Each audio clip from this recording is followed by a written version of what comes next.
Our curriculum at John Wilmot has been on an incredible journey over the last few years, and our key focus is ensuring students are given the building blocks to engage and develop their knowledge across all of their curriculum subjects.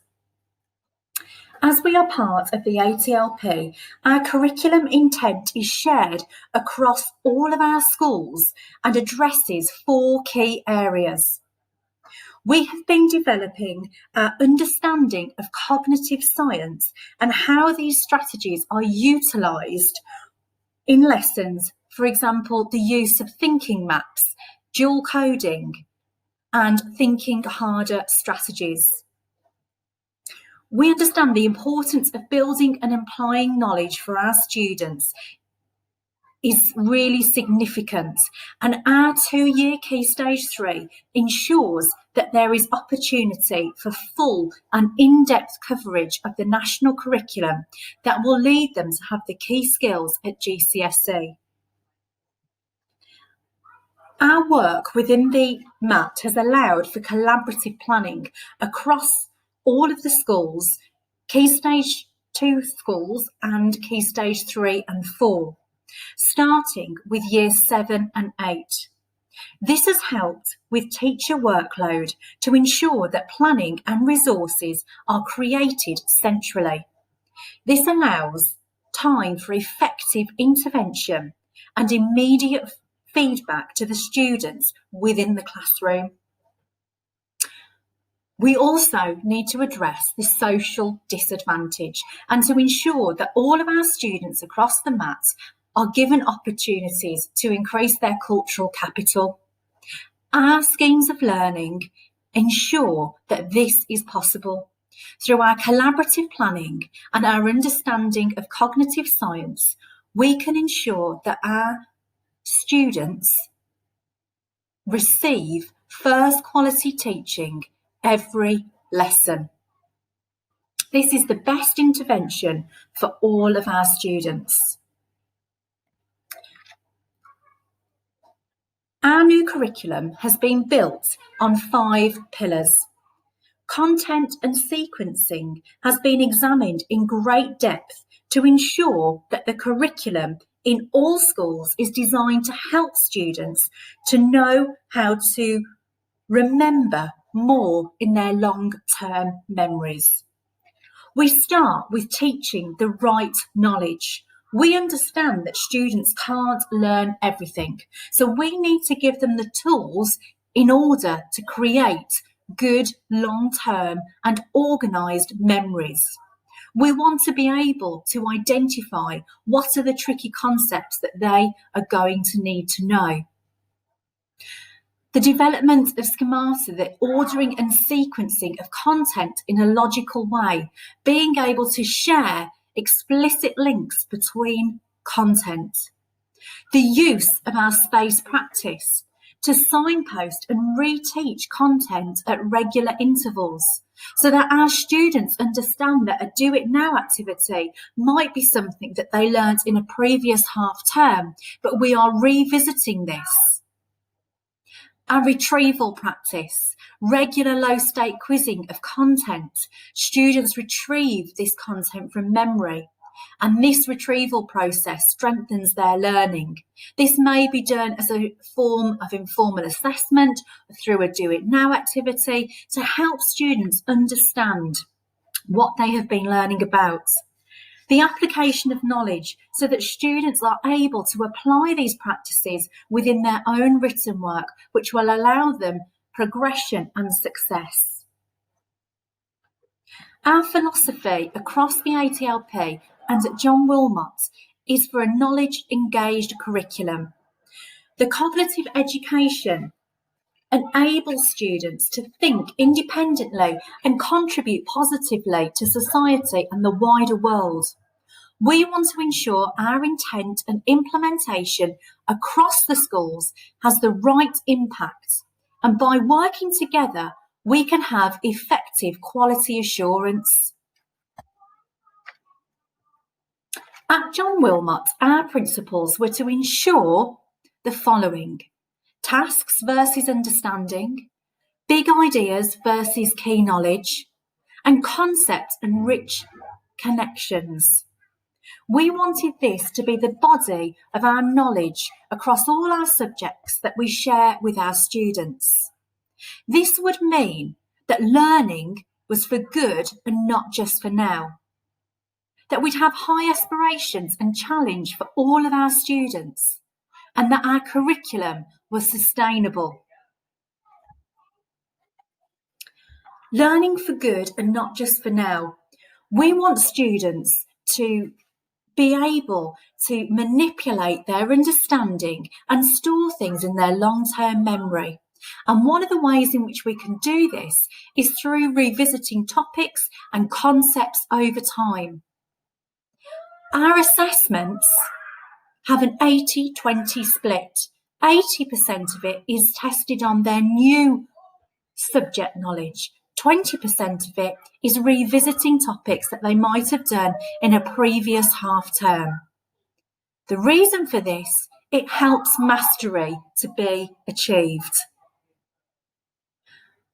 All of our students need to have high aspirations and challenge.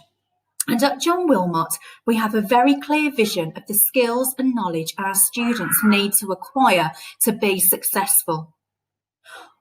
Using our curriculum progression maps, we map backwards from year 11 down to year 7 to think about those key skills that students are going to need for their GCSEs and to be successful.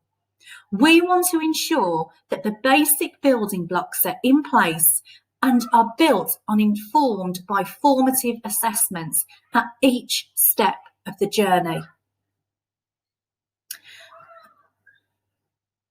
We want our curriculum to be sustainable.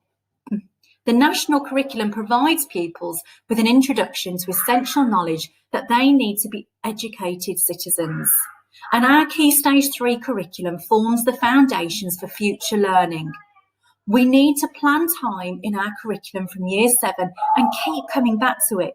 We want them to know the key skills that they are going to need to use and develop up until year 11.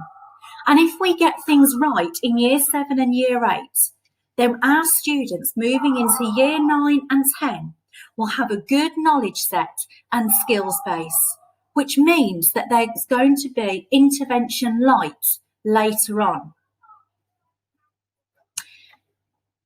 Our journey plan in our medium and long-term planning has been happening since September 2018, when we rolled out our new long-term and medium-term plans for year 7 and 8.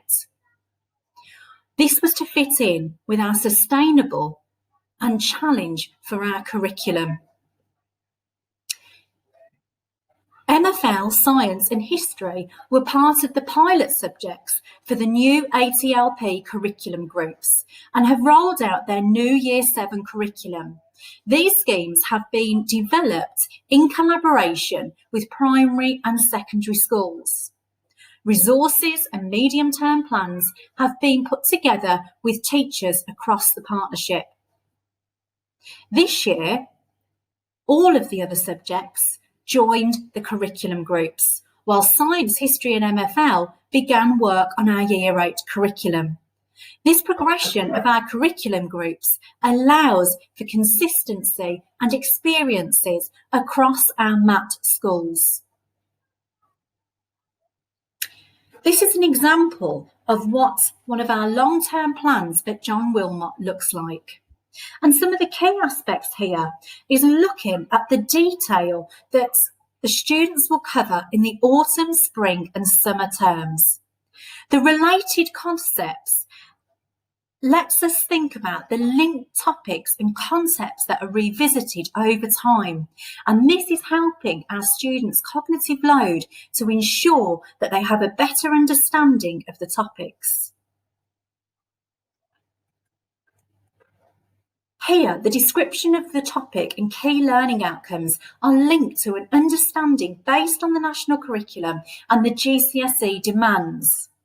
And the milestone assessments, our formative assessments inform short-term EEE planning as part of our teaching and learning policy.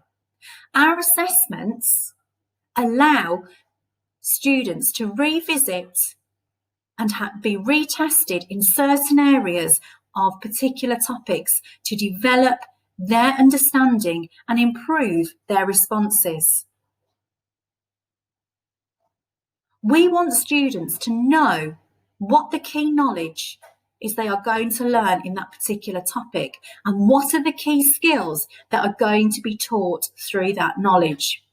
All of our long-term plans are created either in collaboration with the ATLP for years 7 and 8, and Key Stage 4, these are collaboratively planned out within the faculty areas. This is an example of a full Year 9 English curriculum map.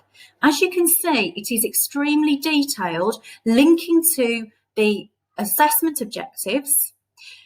There's a clear focus on what the Do It Now activities are asking them to do and what the key learning is going to be within each of the 3 terms. The related concepts here ask them to read and understand text and makes explicit reference to where they are recalling key skills. So, for example, here in the autumn term, they are recalling language analysis from year 8. And they're recalling subject terminology from autumn 1. This makes it very explicit to staff what are the key concepts that we need to revisit. Again, literacy is extremely important, and we have this for John Wilmot is a key aspect of our development. We want our students to become vocabulary rich, and within our long-term and medium-term planning, we are making it very explicit as to what Tier 2 and Tier 3 vocabulary students should be exposed to within their schemes of work. This is an example of a medium-term plan for history, Year 9. And as you can see, here we have the key assessments and skills linked to National Curriculum for Key Stage 3 and the assessment objectives for Key Stage 4. The signposting of Tier 2 and 3 vocabulary so that every member of staff is aware of what are the key words we need to be exposing our students to. Are the students able to use this vocabulary in their responses and effectively? We use learning questions, and we want those learning questions to use that Tier 2 vocabulary, and we want it to be clear for our students. Within the activities section, this follows a very precise structure using our EEE. It signposts where cognitive load strategies are being used. How are we incorporating thinking maps and dual coding? What are the opportunities that HAPS and LAP students are going to experience within that lesson? As part of our feedback process, we prioritise immediate feedback for all students in the lesson. And the most effective way to do this is the use of a visualiser, because this allows us to show good examples of student work and break it down as to why it was successful. Every classroom at John Wilmot has a visualiser for staff to use this particular tool within their lessons. This also has a massive impact on teacher workload because the feedback is immediate and students can therefore mark their work in green pen.